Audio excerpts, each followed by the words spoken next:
PR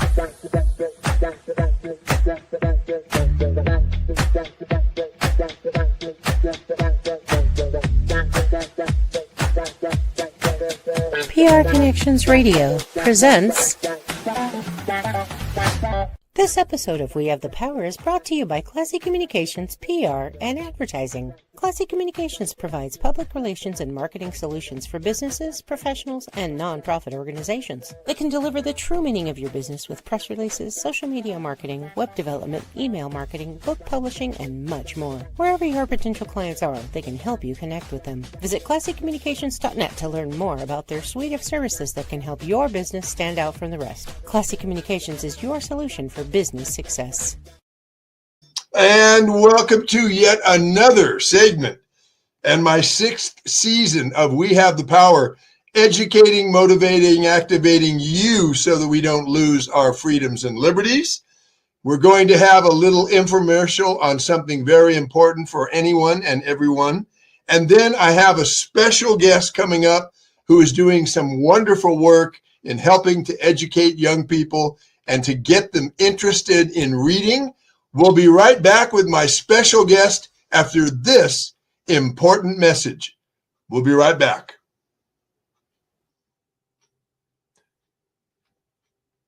If you have the proper tool, usually things just go better.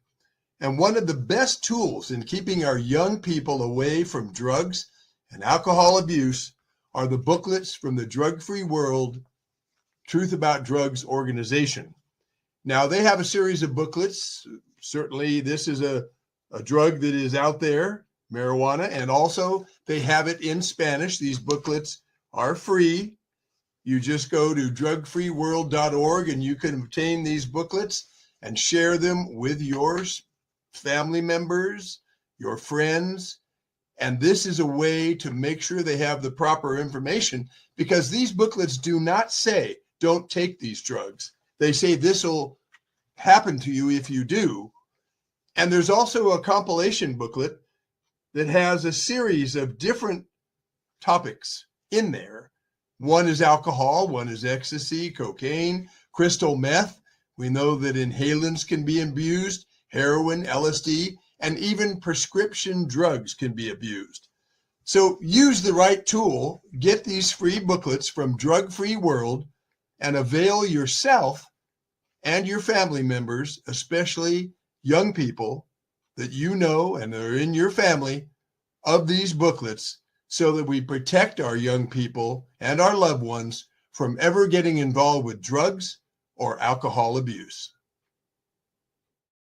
It's a total truism that you can't have a free country that remains free with a majority of the population drugged, drunk, messing with other kinds of substances that destroy their will to live, their understanding of our freedoms, and their very own health. So make sure, get a hot copy of those booklets. You can get them free. You can go on the website and find the different titles that are available and get them out, because education is a great tool to protect our freedom and protect our young people from being manipulated because they're messing with drugs, they're abusing alcohol, and that. Now, my important guest today is doing wonderful work on a key element of making sure our young people are not manipulatable. Try to say that fast 5 times.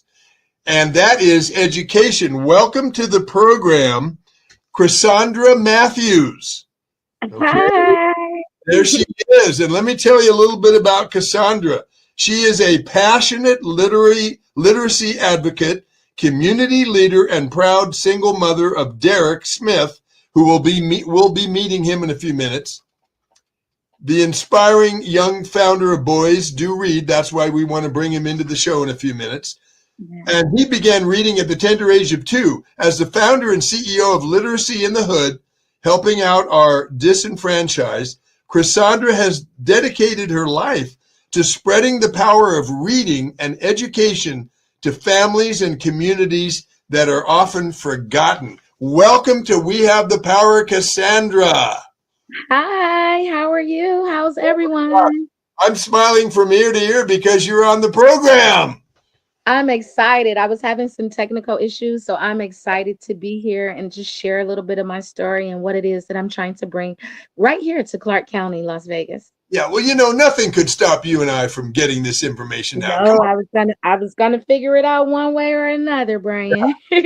So here's I'm just getting a little more light on the set. So here's the situation. I want to, because people, a lot of them, there's some people who are watching may know you, but give us a little information, not so much on where you were born and that sort of thing. You could cover that a little bit, but I want to hear how you came and where you started from and came to this passion about making sure that you defeat one of the real problems to people having a good and healthy and wonderful life, and that is the ability to read. How did you get to this point, and have you done this in other cities before?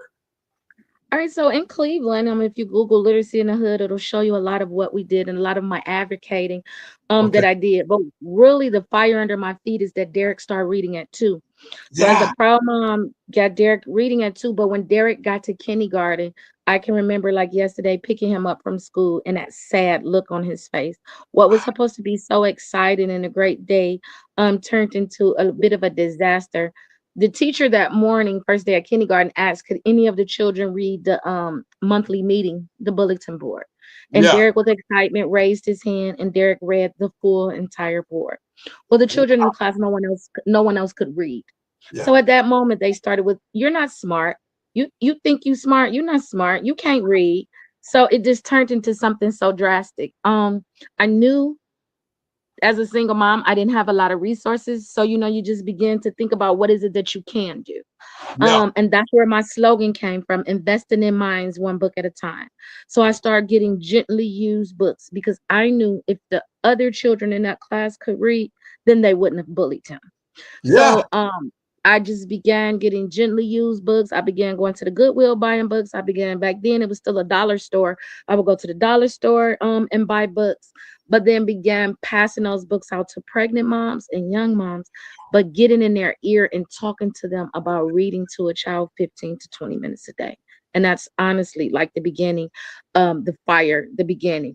I would remember going to the suburban libraries for story time, and what excitement and what joy was in a suburban library. But when I would come back into the inner city, a lot of times the librarians had to deal with disciplinary actions for 30 to 45 minutes out of the 1 hour story time. So it wasn't, so I'm like, wow, there has to be some literacy in the hood. Yeah. How do you continue to have your child on a path to becoming a lifelong learner if there are no resources right here in the inner city? Right. Right. And So that's then, the fire. good. So that is how you got fired up about it. Now, how did Yes. you end up here in Las Vegas? Well, Derek wanted to go to high school, Okay. so that was the thing. And then Cleveland is snowing. So you just take that blight of faith. So okay, well, we're gonna go on down here to Las Vegas and let's see. And then reaching Las Vegas and then starting studying Clark County now. Understanding that there are areas, there's educational deserts right here inside of the desert. There's areas in Clark County where there's no library within a certain mile radius. So then Right. I knew immediately I had some areas to begin to target. Right. Now, there's an exciting thing that occurred. I got to see your segment on Fox 5. And, it was really funny. You had your vehicle wrapped and the camera panned over to where your phone number was. And I hit pause and I scribbled down your phone number and I wanted to Thank call you. you. But tell us the story. You were out of business. So to speak, you were out Yeah. of business. So Broken down. when I got down here, I think, well, my van has a bumper to bumper warranty, so you always got to tell Okay. that story. That's So good. I called the warranty company and asked what dealers could I use here in Las Vegas, and that's how I was originally at Chapman. And when Okay. I got over there and they ran, what I did was a dealer, um, something occurred in the engine and it had overheated. Okay. Now, before I left Cleveland, they bought me a fan and a thermostat. Okay. When I got to Las Vegas, now they're telling me the warranty company said that they don't do anything with overheating, but then why would you buy me a fan and a thermostat? So that was like a lot of back and forth, and I got discouraged. And that's where Victoria found me. So you see, they did that clip, and Yeah. I began to try to raise funds to get the van fixed because I really needed my van to be a part of my movement. Right. Now, what was wrong And with the van at that point? I don't know terminology, but the head Oh, the head. was warped in the engine due to overheating.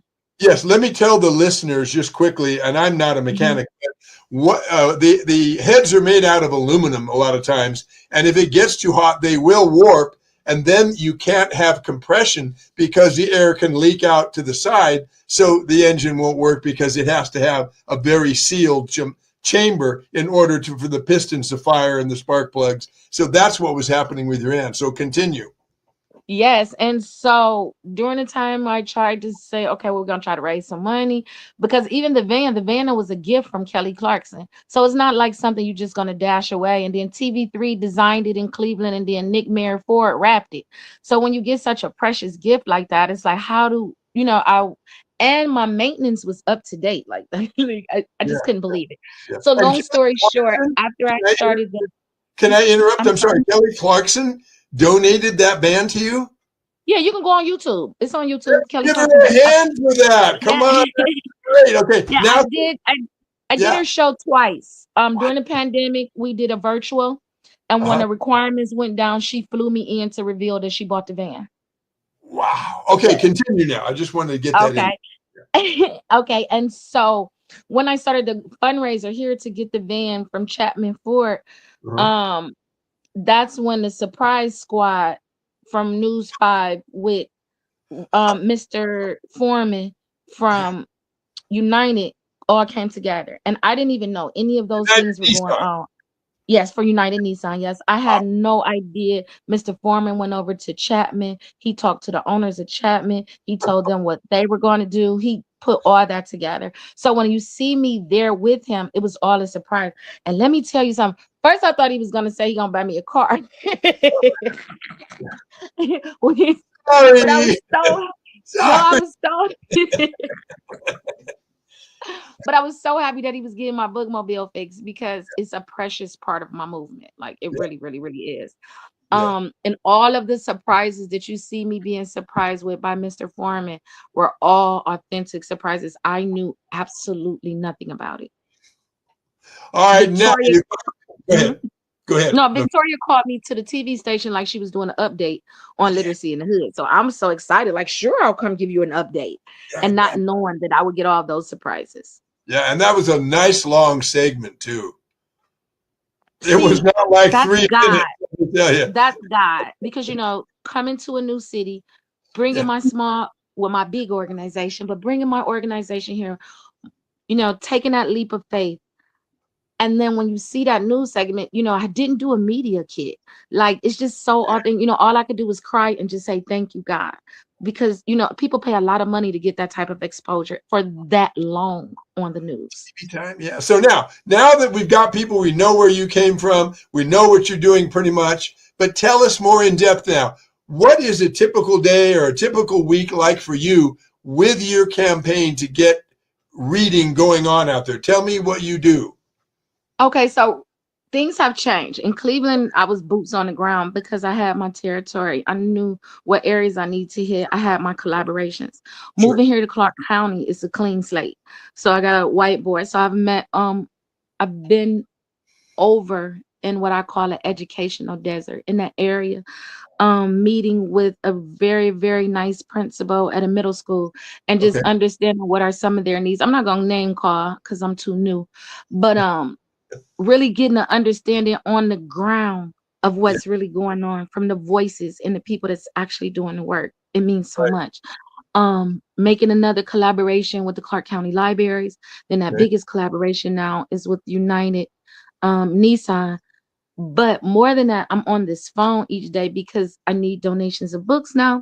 Okay. Um, I'm creating my blueprint. Like it's so fresh right here in Clark County, meeting wonderful people like yourself who just gave me just fresh resources right off the bat of people that I can call and then what some of my next steps can be and what does that look like. So for me right now, I'm on that computer a lot for the first few hours in the morning because I have to understand the literacy rates here in Clark County. I have to understand where those educational deserts are, and then I have to find my disenfranchised population.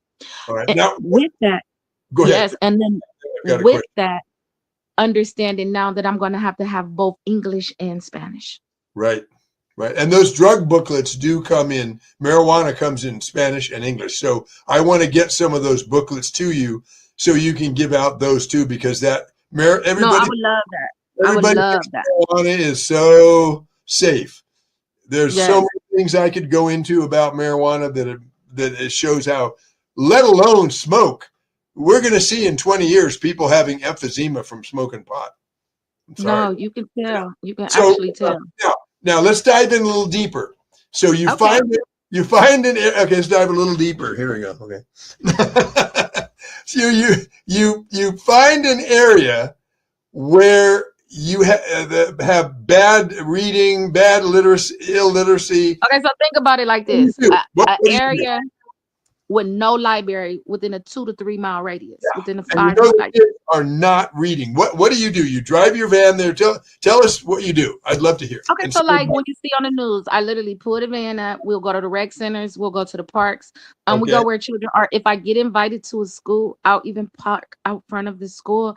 But set up a table, put the books on the table. I can tell a child to read every day, but do they have books at home? And do they have books that they would like to read at home?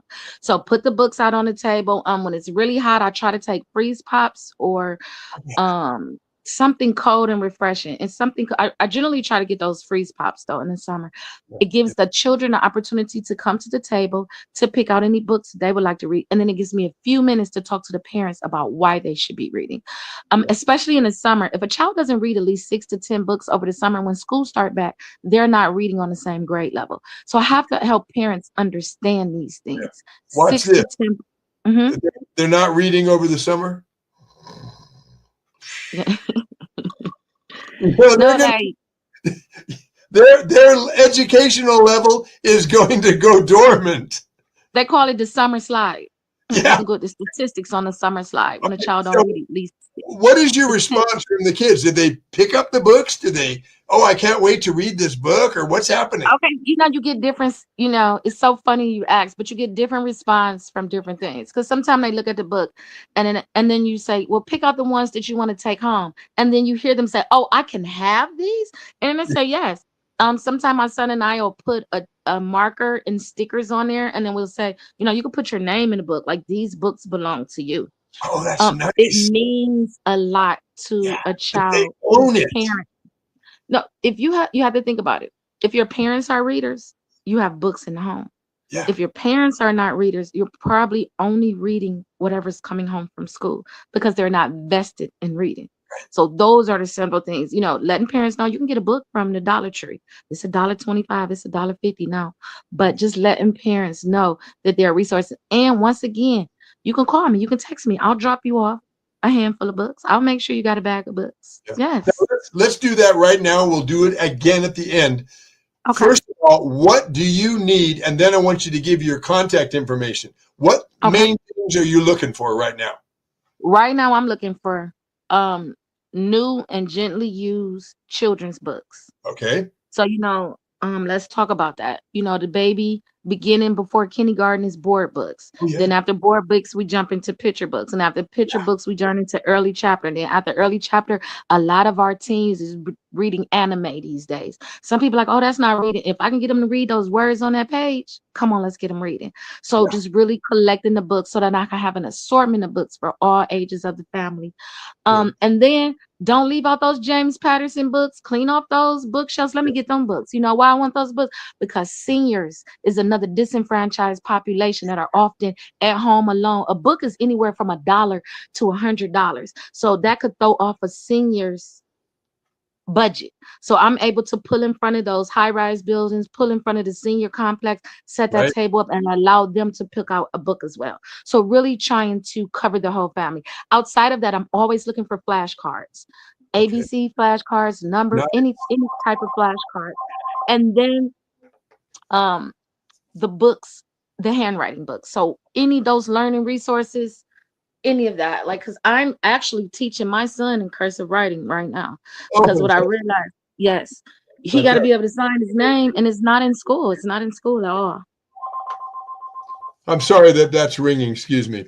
It's okay. It's Yeah. So life. We call it that life. is really good. You're teaching him, the cursive writing, and that is very important, that people still have to have the ability to write notes to maybe to a superior if he's out of the office. Joe came in, needs to see you. You still have to be able to write legibly. Now, And guess what else? If they can't write in cursive writing, guess what else they can't do? A lot of them can't read it oh yeah, yeah, that's right. because it's not introduced in the books in school. It's not introduced until you begin to learn it. Right. Now, very important that we talk about how people can reach you. What is the best way you want them to reach you? literacyinthehood@gmail.com. And then you can also share the literacy in the hood, all spelled out.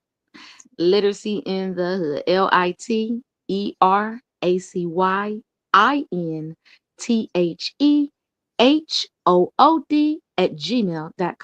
Okay, that's Also, yes, they can also always use that phone number and text 216-469-2646. If they leave a text, then I'll get right back with them. say that number again, please. And that's 216-469-2646. Good. Now, talk to me. We still have about 10 minutes left, so this is a good time to two things. Talk about what you see as the future, but before that, I want to hear a couple of really cool anecdotes of things you have experienced with kids that just touched your heart. Okay, TV5 in Cleveland was giving away $10,000, and they were giving away Scholastic books. So I thought I was going to be the winner, but I didn't win. But I volunteered at the school that they were passing the books out, and they set the up like a free book fair. Remember Scholastic book fairs back in the Oh day? yeah, What yeah. Okay, so in the disenfranchised in the inner city, they don't have Scholastic book fairs anymore. They are in the suburban private Catholic schools still, but they're not in the inner city. So they set it up like that, but it was free. So each student came down from the school to pick out 2 books. And when I was at the table passing out the stickers, and when a young lady got to me, like I said, they always really believe that this is a borrowed item, like a library. And when I got there, yes. So when you see them light up, these are mines, that changes everything. When I first started, I would spread a blanket at the park. This is before the van. This is before anything. I had this purple blanket, and it had pearls on it. So as you know, purple is a symbol of royalty. And I would spread the purple blanket at the park and put books on it. And if you go on my Literacy in the Hood, you'll find those pictures and put the book. So the children will run to the blanket. Wow. And the children sit on the blanket with me, and we'll all be on that blanket together. Especially the small babies, they're going to open a book. They might open it upside down. I call it my blanket memories, and you just literally spread a blanket. Yeah, that they actually own the books. That is so important. No, yes, because you got to remember, the library, you got to take them back. So that's what they're used to, something to borrow, something to give back. So when you tell them this is yours, when the children used to run to the blanket, pick up as many books as you want to take home. You always going to get, we can have them. Yes, you can have. And when I got that van and I started driving that van around Cleveland, the children would literally ask me, what is this? Because they don't know if you're the ice cream truck. They don't know if you're a daycare center. Yeah. And then I open it up and it's full of books. You have to see the excitement on their face to know. Yeah, and that's so good, because I do believe that there's a small group of individuals that would like to keep the African-American population in a particular part of the city with the crappiest schools, no libraries, drugs being pumped into that community, because these people are racist and they don't want these people ever moving out of that part of the city. And you're breaking the grip that these small-minded racist individuals who work in the shadows behind the scenes have been trying to do for years. I love that you're trying to break that. Before we get any further, and I have you announce your contact information again. Let's bring your son in here. Okay, hold on one second. Let me get the inspiration for Boys Do Read. Bring him in. Okay, let me grab him. He didn't hear my call. Just stay right there. Yeah, so ladies, she's going to bring, ladies and gentlemen, she's going to bring in her son, Derek Smith, who was the inspiration for Boys Do Read. And let me tell you that Derek was criticized. There he is. You were criticized in school because you could read, right, Derek? Yes, sir. Yes. They made fun of you. Yes. Shame on them. But I'm glad you remain tough. Yes, always. You're a tough individual. So are you still working with your mom and doing things on literacy? Always. So now we got our sponsorship with the news. We've been on the news twice now.